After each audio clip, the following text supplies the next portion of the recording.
Mrs तस्लीम फलक अपनी बात पर कायम थीं। औलाद इंसान की वह कमाई होती है जिसे वह ख़ास तौर पर बुढ़ापे के लिए संभाल कर रखता है।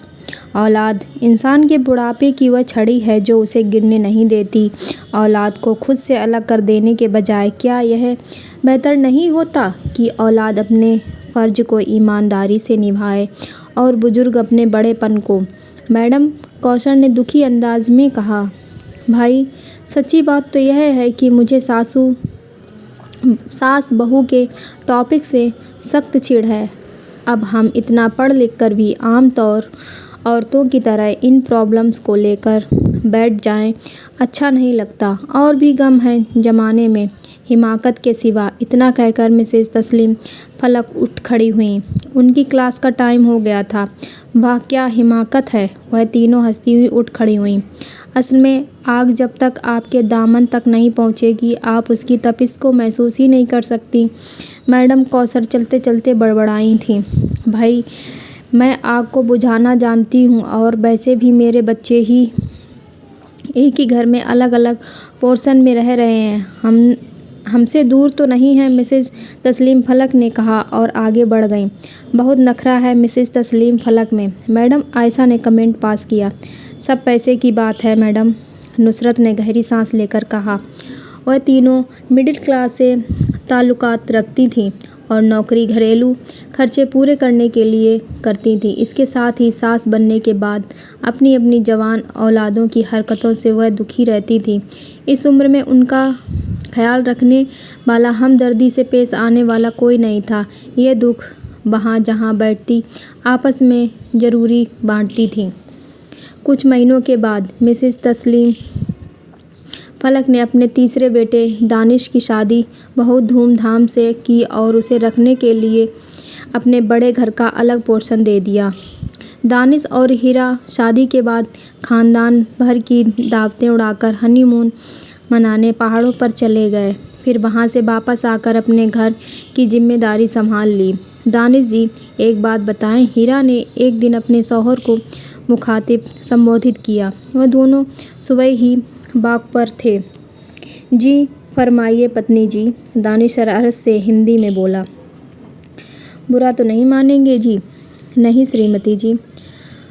मम्मा और पापा ने आपको शादी के बाद अलग क्यों कर दिया था? जी सिर्फ मुझे ही नहीं मेरे बड़े भाइयों को भी, दानिश ने हंसते हुए बताया। अच्छा जी, बड़ी अजीब बात है यह तो। मैं तो समझती थी कि वह दोनों अपनी मर्जी से अलग हुए होंगे।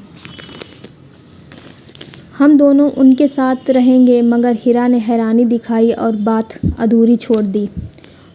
तुम्हें तो खुश होना चाहिए दानिश जी। दानिश ने उसके लहजे की नकल उतारी। वह फूल शरारत के मूड में था। खुशी की बात पर जी, हीरा ने उसे घूरा। न सास की जिम्मेदारी, न ससुर की और न किसी नंद जेठानी का झगड़ा टंटा, पूरी आज़ादी से चैन की मंसारी बजाओ। तो दानिश ने हीरा को छेड़ा। चैन की बांसुरी कैसे बजाऊं जी? अकेले अकेले इतने बड़े घर में सब लोग अलग अलग गले में ढोल डाले बैठे हैं, बजाता कोई नहीं है। तो क्या डांस करेंगी? डांस करने को कब कह रही हूँ? खुल के मिल तो सकते हैं, कभी कभार मिलते हैं तो ऐसे मिलते हैं जैसे गैर हों।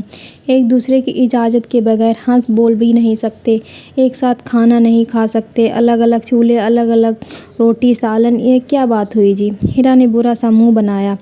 बस हर घर के अपने कायदे कानून होते हैं, तुम भी खुद को इसका आदी बना लो। दानिश संजीदा होकर उसे समझाने लगा। और अगर मैं दूसरे को अपना आदी बना लूँ तो आप क्या बोलेंगे जी? हीरा मुस्कुराई। अंदाज चैलेंजिंग करने वाला था। फिर तुम जीत जाओगी शर्त, दानिश आराम से बोला। वह कैसे जी? मुझे अपना आदी बनाकर पहले, दानिश ने शरारत से कहा। तो हीरा हंस पड़ी। वह दोनों हंसते मुस्कुराते घर में दाखिल हो रहे थे जब अपने कमरे की खिड़की का पर्दा ठीक करती तस्लीम फलक ने उन्हें देखा। कुछ देर देखती रही, फिर पर्दा बराबर करके सोने के लिए चली गई। हीरा बड़ी दोनों बहुओं के मुकाबले में मिजाज और आदत की बहुत हंसमुख और बहुत अच्छी थी। वह जिंदा दिल लड़की थी। इस बात का अंदाज़ा कुछ ही दिन में तस्लीम फलक को हो गया था। उन्हें उसकी जिंदा दिली बचकानी लगती थी। इसका इजहार वह अक्सर अपने शौहर खावर के सामने कर चुकी थी, मगर वह उनकी राय से एग्री नहीं करते थे। हीरा जिस घर से आई है वहाँ रिश्तों से तवाजुन बैलेंस है। यह चीज़ हीरा की शख्सियत में भी नज़र आती है। वह घुल मिलकर रहने वाली, रिश्तों को निभाने वाली लड़की है, जुड़े रहने की अहमियत को समझती है। खावर साहब की दलील सुनकर तस्लीम फलक हंस दी। रहने दें आप, हीरा सिर्फ जज्बाती और बेवकूफ़ लड़की है।